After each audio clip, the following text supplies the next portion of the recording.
കേരളം അതിമനോഹരമായ ഭൂപ്രകൃതിക്കപ്പുറമാണ്. സമ്പന്നമായ സാംസ്കാരിക അനുഭവങ്ങളാൽ നിറഞ്ഞ ഒരു സംസ്ഥാനമാണിത്.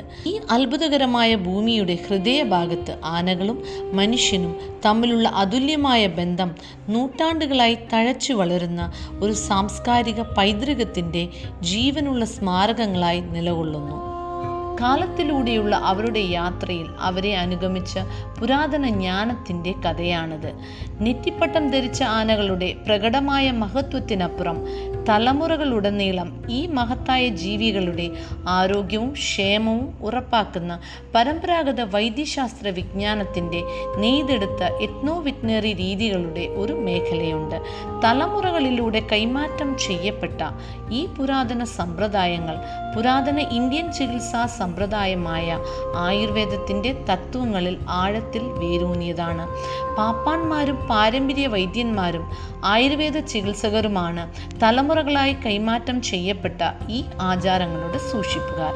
പഴക്കമുള്ള ജ്ഞാനത്തിനും സമകാലിക വെറ്റിനറി പരിചരണത്തിനും ഇടയിൽ അവർ പുലർത്തുന്ന സൂക്ഷ്മമായ സന്തുലിതാവസ്ഥ മനസ്സിലാക്കാൻ ഞങ്ങൾ അറിവിൻ്റെ ഈ സൂക്ഷിപ്പുകാരുമായി സംഭാഷണത്തിൽ ഏർപ്പെട്ടു. കേരളത്തിലെ നാട്ട് ആനകളിൽ 36 രോഗങ്ങളും ആരോഗ്യസ്ഥിതികളും തിരിച്ചറിഞ്ഞിട്ടുണ്ട്. എരണ്ടക്കെട്ട്, പാദരോഗം, മുറിവുകൾ, ചതവ്, പരിക്ക് എന്നിവ ഏറ്റവും സാധാരണമായവയാണ്. സാധാരണമായി ഉപയോഗിക്കുന്ന ഔഷധ ചേരുവകളിൽ അഷ്ടചൂർണം, മഞ്ഞൾ, വെളിച്ചെണ്ണ, ഇഞ്ചി, വേപ്പ്, ഉപ്പ്, നെയ്യ്, വെളുത്തുള്ളി തുടങ്ങി പലതും ഉൾപ്പെടുന്നു. ഈ ചേരുവകൾ നൂറ്റാണ്ടുകൾ പഴക്കമുള്ള അറിവുമായി സംയോജിപ്പിച്ച് കേരളത്തിലെ ആരാധ്യരായ ആനകൾക്ക് നൽകുന്ന ചികിത്സകളാണ്.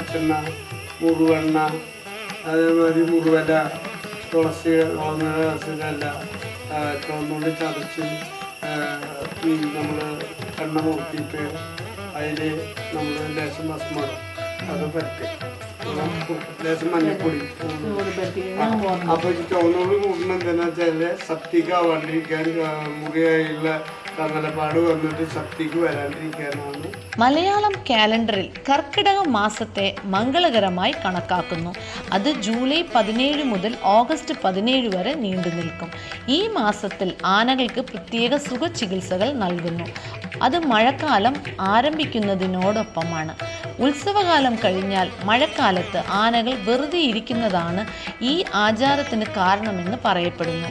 അവരുടെ പ്രതിരോധ ശേഷി വർദ്ധിപ്പിക്കാനും ശരീരം തണുപ്പിക്കാനും അവർ ഈ പ്രത്യേക ചികിത്സ സ്വീകരിക്കുന്നു.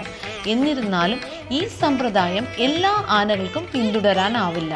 കാരണം അവയിൽ ചിലത് ആ സമയത്ത് മസ്ത് അനുഭവിച്ചേക്കാം. ഈ കാലയളവിൽ ആട്ടിറച്ചിയും ചവൻപ്രാശും നൽകുന്നതിൻ്റെ പ്രാധാന്യം പാപ്പാന്മാർ ഊന്നിപ്പറയുന്നു.